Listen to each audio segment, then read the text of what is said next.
नमस्कार, मी प्रतीक्षा. आवाज इंडिया मराठीमध्ये आपल्या सर्वांचं स्वागत. तर एक नजर टाकूया आजच्या ठळक घडामोडींवर. आज आंतरराष्ट्रीय योग दिन आहे. भारतासह जगभरात योगाशी संबंधित विविध कार्यक्रमांचं आयोजन करण्यात आलं होतं. पंतप्रधान नरेंद्र मोदी यांनी आज आंध्र प्रदेशातील विशाखापट्टणम इथे 11व्या आंतरराष्ट्रीय योग दिन सोहळ्याचं नेतृत्व केलं. या कार्यक्रमात 40 पेक्षा जास्त देशांचे प्रतिनिधी आणि 3 लाखांहून अधिक लोकांनी सहभाग घेतला. जगात योगाचा प्रसार करण्यासाठी भारत आधुनिक संशोधनाद्वारे योगाचे विज्ञान अधिक बळकट करत आहे. देशातील मोठ्या वैद्यकीय संस्था योगावर संशोधन करत आहेत. आधुनिक वैद्यकीय व्यवस्थेत योगाच्या वैज्ञानिक स्वरूपाला स्थान मिळावे असा आमचा प्रयत्न आहे, असं पंतप्रधान नरेंद्र मोदी यावेळी म्हणाले. जागतिक योग दिनाच्या निमित्ताने राज्य सरकारच्या पुढाकाराने पुण्यात वारकरी भक्ती योग उपक्रम घेण्यात आलाय. यामध्ये मुख्यमंत्री देवेंद्र फडणवीस यांच्यासह लाखो वारकरी विद्यार्थी आणि पुणेकरांनी योगासन केलेत. आगळा वेगळा उपक्रम उत्साहात पार पाडण्यासाठी प्रशासनातर्फे जय्यत तयारी करण्यात आली असून राजयोगाच्या मागे पळणाऱ्यांना आज भक्ती योग शिकवला त्याबद्दल धन्यवाद, असं फडणवीस यांनी म्हटलं. आपला शांतताप्रिय देश आहे आणि शांतताप्रिय पक्ष सत्तेत आहे, असं मुख्यमंत्री देवेंद्र फडणवीस यांच्या पत्नी अमृता फडणवीस यांनी म्हटलंय. तर आपल्याला कुणी मारेल असा विचार करण्याची गरज नाही, असं म्हणत अमृता फडणवीसांनी उद्धव ठाकरे यांच्या कम ऑन किल मी या वक्तव्यावर अमृता फडणवीस यांनी प्रतिक्रिया दिली आहे. आज आंतरराष्ट्रीय योग दिन आहे आणि योग काय सांगतं? योग आहे शांतीचं प्रतीक. प्रत्येक माणूस किंवा प्रत्येक ऑर्गनायझेशन एक्झिस्ट करणारच आणि आपल्याला असा विचार करायची गरज नाही आहे की आपल्याला कोणी मारेल किल करेल. हा शांतीप्रिय देश आहे, शांतीप्रिय पार्टी आहे पॉवरमध्ये महाराष्ट्रात. तर सगळे एक्झिस्ट करतील लोकांच्या भल्यासाठी. आंतरराष्ट्रीय योग दिन महाराष्ट्रात मोठ्या उत्साहाने साजरा करण्यात आलाय. तर मुख्यमंत्री देवेंद्र फडणवीस यांनी पुण्यात वारकऱ्यांसह योगासनं केली आहे. तर अमृता फडणवीस यांनी मुंबईत कार्यक्रम आयोजित केला होता. या सर्व कार्यक्रमांनी योगाचं महत्त्व आणि आरोग्यासाठी त्याचे फायदे अधोरेखित केलेत. फडणवीस यांच्या योगाबद्दलच्या विचारांचीही चर्चा रंगली आहे. तर देवेंद्रजी हे योगीच आहेत, ते कधीच कसरत करत नाहीत पण ध्यान धारणा करत असतात, अशा शब्दांत अमृता फडणवीस यांनी त्यांच्या फिटनेसवर प्रतिक्रिया दिली आहे. आज 11वा आंतरराष्ट्रीय दिवस आहे. आम्ही मुंबई महानगरपालिकेच्या कर्मचाऱ्यांसोबत योग दिवस साजरा करत आहोत, असंही अमृता फडणवीस यावेळी म्हणाले.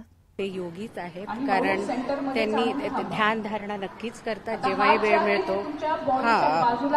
कसरत नाही करत पण ध्यान धारणा नक्कीच करतात. मुख्यमंत्री देवेंद्र फडणवीस यांनी बोल बच्चनगिरी करणाऱ्यांना उत्तर देत नसल्याचं म्हटलं होतं. तर यावर संजय राऊत म्हणालेत की आम्हाला ते बोल बच्चन म्हणत असतील तर ती मोदींकडून प्रेरणा घेतली आहे. ते समस्त जगातील बोलबच्चन महामंडळाचे अध्यक्ष आहेत.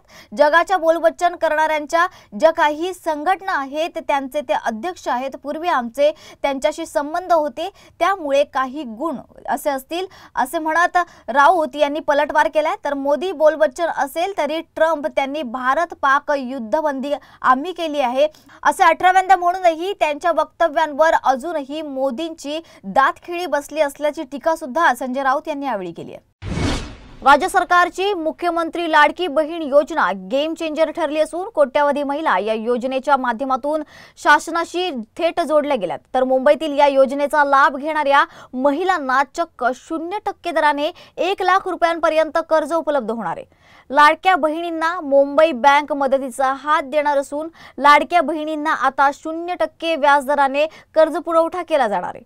लाडक्या बहिणींचे पैसे उद्योग व्यवसायांच्या माध्यमातून बाजारात आले पाहिजेत अशी मुख्यमंत्री देवेंद्र फडणवीस यांची इच्छा होती. त्यामुळे आता लाडक्या बहिणींना 9% व्याजदराने देण्यात येणारा कर्ज पुरवठा चक्क 0% व्याजदराने मिळणार आहे, असं मुंबई बँकेचे अध्यक्ष प्रवीण दरेकर यांनी सांगितलंय. रविवारी उपनगरीय मार्गावर दुरुस्तीच्या कामांसाठी रविवारी 20 जून रोजी मध्य आणि हार्बर मार्गावर मेगा ब्लॉक घेण्यात येणार आहे. तर मध्य रेल्वेच्या माटुंगा ते मुलुंड आणि हार्बर मार्गावरील मानखुर्द ते नेरूळ या स्थानकांदरम्यान हार्बर मार्गावर रविवारी मेगा ब्लॉक घेतला जाणार आहे. पश्चिम रेल्वेवर दिवसाचा ब्लॉक घेतला जाणार नाहीये, तर इथे नाईट ब्लॉक घेण्यात येणार आहे। या काळात लोकल कमी असल्याने गर्दी होणार असल्यानं नियोजन करूनच प्रवासाला लवकर निघावं असं आवाहन करण्यात आलंय। मध्य रेल्वेने मुंबई विभागात रविवारी 22 जून रोजी विविध अभियांत्रिक आणि देखभालीची कामे करण्यासाठी आपल्या उपनगरीय विभागांवर मेगा ब्लॉक घेतलेला आहे। छोट्या पडद्यावरील विविध मालिका आणि नाटकांमधून भूमिका साकारणारा आणि प्रेक्षकांच्या ओळखीचा चेहरा झालेल्या अभिनेता तुषार घाडीगावकर याने आत्महत्या केल्याची धक्कादायक माहिती समोर येते। गेल्या अनेक दिवसांपासून तुषारला कोणतंच काम मिळत नव्हतं, त्यामुळे तुषारला प्रचंड नैराश्य आलं होतं। याच नैराश्याच्या भरात तुषार घाडीगावकर यांनी आत्महत्येच्या टोकाचं पाऊल उचलल्याची माहिती समोर येते। तर तुषार घाडीगावकर याने आजपर्यंत अनेक मराठी मालिकांमध्ये लहान पण लक्षात राहणाऱ्या भूमिका केल्या होत्या। छोट्या पडद्यावरील लवंगी मिरची, मन कस्तुरी रे, सुखाच्या सरींनी हे मन वावरे या मालिकांमध्ये त्याने काम केलं होतं। तर बाहुबली, उनाड, झोंबिवली या मराठी चित्रपटांमध्ये देखील तुषारने भूमिका साकारली होती। तर या होत्या आजच्या ठळक घडामोडी। अशाच ठळक घडामोडींसाठी पाहायला विसरू नका आवाज इंडिया मराठी।